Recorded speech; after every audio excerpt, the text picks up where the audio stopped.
Hey, Ticat fans, welcome to Task and Tuz. I'm Luke Tasker. I'm joined each week by one of my favorite teammates of all time, Andy Fantuz.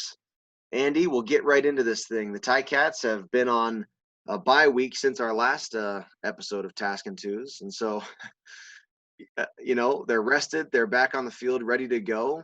I've heard so many different opinions and ideas as to what the bye week was for. I have my own opinions about the right way to use a bye week. What about yourself? What was your routine as a player? Um, you know what? It wasn't always the same, but it depends if you had any injuries or not for me. So if I was had any nagging issues or injuries, that would be the number one priority.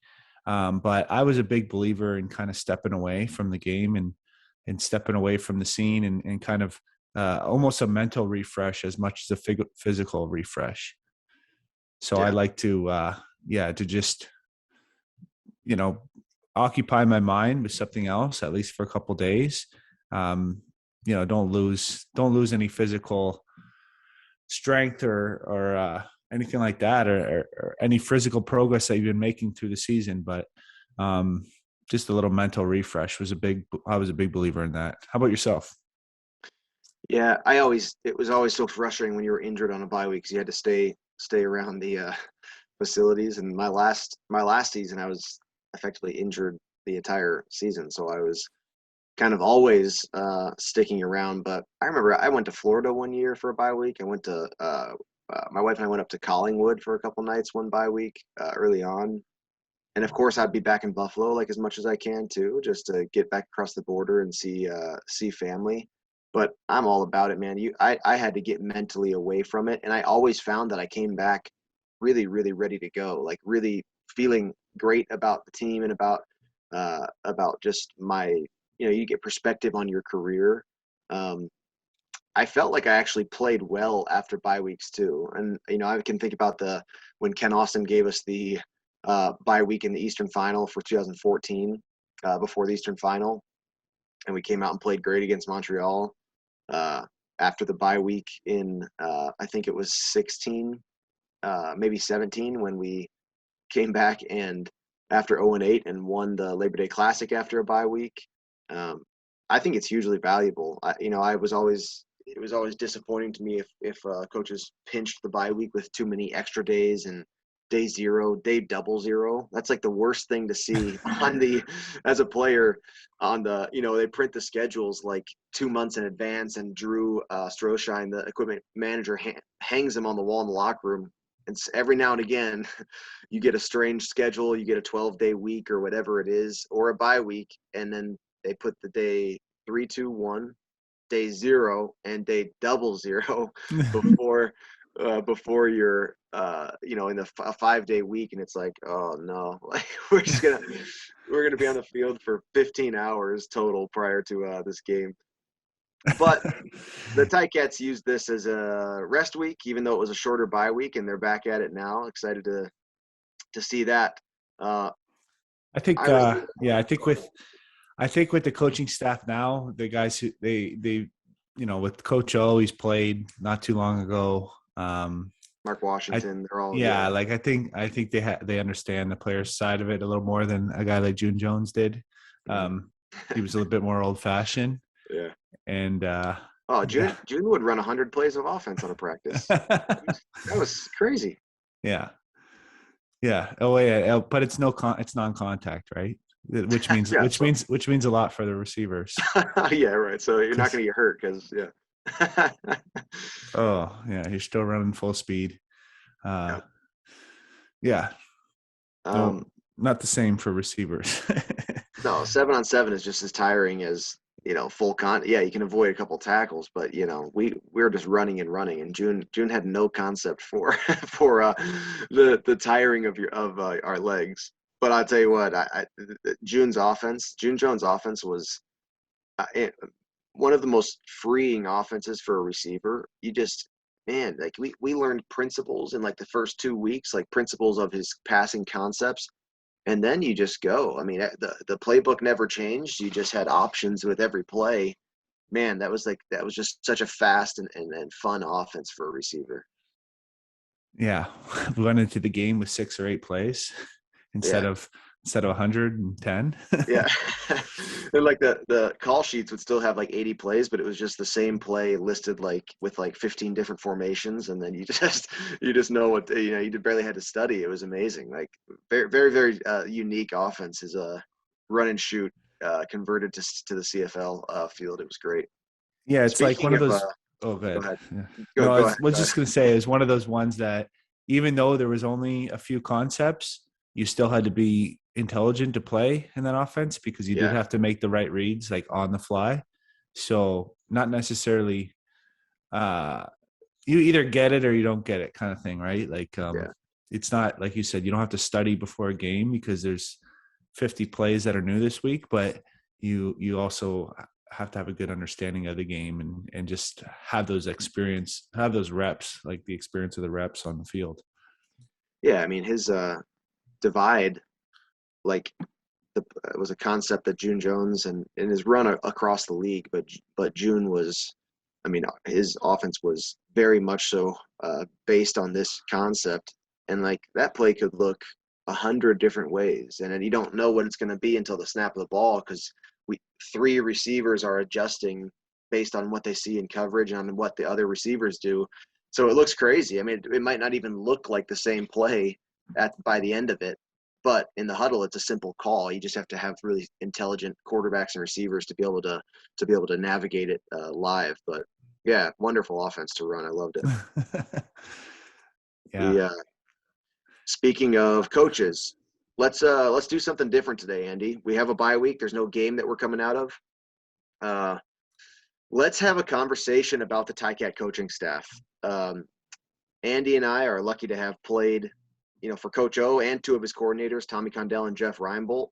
Um, why don't let's share a little bit about our experience with these guys? And obviously, it's very, natural for you and I we've had a lot of conversations about Tommy Condell, and we both have worked with him for quite a long time. I'll start by saying when I came to Hamilton, I assumed that I would probably have known Tommy for longer than anyone else, as I had just spent 4 years with him at Cornell, and of course you knew Tommy before I did in Saskatchewan, right? Yeah, he was my offensive coordinator in my first year in in Saskatchewan. And kind of a funny story. I don't know, maybe I've told this before, but when I was first getting to camp, I'm walking around the facility, and I asked this guy he's carrying the projector and his briefcase and some other things, his little mat with his men and stuff. And I said, like, where's the receiver meeting room? And he's like, oh, it's right there. He pointed me in the right direction, and it was turns out it was Tommy Condell, but I thought it was like a video guy or video assistant or something. And then I get in the room, and he's he's like leading the meeting. He's my boss. So I thought pretty embarrassed about that. Was a little ignorant. I should have Googled the names, Yeah, really. Googled the faces. Yeah. But no, Tommy taught me a lot, and I don't remember a ton from that first year. I was just sort of wide eyed and running, playing scout team offense, like specialty, just everything. So I was just running. Um, and I got involved in the offense. But one of my favorite things about Tommy was, he always kind of said, like, you have your own toolbox, and he would say, you got to think of yourself as like Andy Fantuz Inc. and who you are as a player, and how you're going to continue to train that person and continue your education as a player, and what are you going to add to your toolbox. And that's kind of why I took that approach of, when I started to relay that to teammates, it would come out to practice and be like, what are we going to get better at today? What specifically are you going to work on to improve your game today? And it wasn't just like, oh, I'm going to catch the ball better. It was like, I'm going to work on catches that are below my knees and work on the hand placement of having my pinkies touching together when I catch that ball, for instance, just as an example. So he's like, how are you gonna add to your toolbox? How are you gonna make yourself better little by little and have different parts of your game to exploit against a DB? So you'd watch film on a certain DB and you'd think, what plays had worked on him, how, say, like the out pattern, like the 12-yard out pattern, how different receivers have been successful against that DB, and then trying to add, one more thing, because if it comes late in the game and you've already ran the speed out, you've already ran the flipper out, what's one other way that we can beat him? And then approaching it day by day like that, for me, really improved like the craftiness of me as a receiver over time by Yeah. a lot. So that's one of the most memorable things about your leadership as a player to me was, what are you getting better at today? So you would come on the practice field and you would find the thing that I loved is when you picked out, because I was always ready for it, because I had heard it, and I was thinking that way too. I mean, truly, you have something that you got to do better today. For me, I hated watching film of myself and seeing my shoulders up high, like I was kind of like trotting along. I wanted to like run with my shoulders down. So I was writing out shoulders and stride in my notebook, and that's what I was always trying to get better at. But I loved when he'd come on the field during stretch and pick out, like, the deer in the headlights rookie out there who like doesn't know, like, just not really totally tuned in yet, trying to, learning how to be a professional athlete, and you'd say, hey, I could pick a name, but I won't. You go, hey, what are you working on today? And, you just get the dumb, like, but that was a great leadership tool of yours. I didn't actually even realize that you were getting that from Tommy, I guess. I mean, obviously it's like in line with what he coaches, but I didn't realize that came from him. It really was a good thing for our receiver group to be focused on. Like, you gotta go to the practice field with something specific that you're going to get better at, or you're really just out there getting yourself tired, if you're not thinking about greatness. Yeah, exactly. Have a purpose in the way before you start a pass pattern as a receiver, right? You have a purpose, you have an intent, you have a plan, and then that plan might get deviated a bit, and you need to adjust. But that's how you remember things better and improve more, right? So you mentioned Tommy's the little men. So for the listeners, Tommy Condell has this hilarious. I mean, he probably wouldn't like the fact that I call it hilarious, but he has a coaching technique that literally in the receiver room, there's like a green mat that's probably, I don't know, almost like maybe like a yard long, like 2 feet by 3 foot, something like that. And then he has like a bunch of little football player men, what do they call it? Toy soldiers, or like Yeah, like, like the green men. yeah, Yeah. Green Army men, but like they are like, one guy's catching, one guy's like a receiver, one guy's like in a 3-point stance. And so, and like, it sounds ridiculous describing this, and Tommy knows that it's a little bit, a little bit funny, but like literally, he would call somebody up there to go up to the little football action figures and like put them in cover three, or line them up in 4-week Sam, and just kind of experiment with and where they're supposed to be related to the hash and the numbers and the sidelines and stuff. And really, it's a great visualization, and he kind of made you really like think about, okay, if I'm to the field side and it's 4-week Sam, what is the safety doing on the backside of the field? Like, I guess I haven't really thought about that until I have to put him on the field. Why is he lined up where he's lined up, and how can we tell? How can that give us a tell when we're out there on the field? It's genius, but it's very, very funny, and it's part of the it's part of Tommy Condell's sort of personality as a coach. He's not afraid to be a little bit outside of the box or kooky. I mean, those are pretty funny to walk into the meeting room. And I remember Bob Young actually coming into our receiver room one day, I think at Jarvis, actually, when we were playing in Guelph or just moving into Tim Hortons Field. But Bob Young sat into our receiver room, and I remember him saying, Tommy, and he's, very polite about these. Tommy, what is this? What is going on with this little green figurines on the mat? But fun stuff. Yeah, Tommy taught me I don't think I knew how to play receiver before I met Tommy at Cornell. He taught me so much. Effectively, in high school, anybody who's a good athlete, it just ends up being the best, or just you win games just by athleticism. But all I could do was run as fast as I could run before Tommy taught me things about my shoulders and deceptive speed and how to stop fast. And when I was when I started with Tommy at Cornell and into the Ticats, I started so focusing on how fast I could stop as opposed to how fast I could run. I realized that my speed was good enough for a lot of the routes that I needed to win on. It's that I needed to be able to stop before anybody realized I was breaking off a route. The classic always shave, always shave, always shave. That's Tommy Condell's one of the principles of the wide receiver room. Andy Fantuz, and I'll throw myself in there as well. You and I were route shavers to the max, my friend. Yeah. Yeah, that was one of the commandments in the room, right? That's right. Wide receiver commandments. Always outside release a go route. Always stack your defender. Never break at your depth, or never let a DB dictate your Dictate your depth. depth. Yeah. Yeah. Tommy, if you have a 10-yard out route and the defender's at 9 yards, it was a mortal sin not to run through and into that defender to get to your depth. He's an excellent coach because of what he sticks to his principles, and of course is just he is a hard worker almost to a flaw. That guy will grind and grind and grind, for whatever it takes for a team to make it. So one of my, of course, favorite coaches of all time, and he means a lot to my career. I know yours as well. Yeah. Yeah, Tommy was great. Always had his cigars after the game, win or loss. Oh yeah, A cigar. Yeah.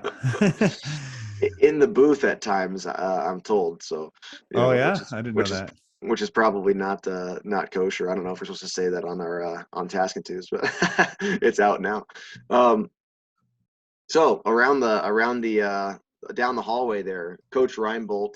Um, I mean, you and I both have a long experiences with Coach Reinebold as well. There was one year with the Ticats that Coach wasn't part of the staff, and apart from that, he's been there since 2013.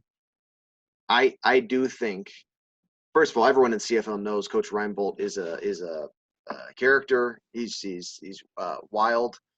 I do think he's one of the best special teams coaches that there is in the CFL, but that I've ever been around. He is built to be a special teams coach. Yeah, he I was I never played that many special teams through my career.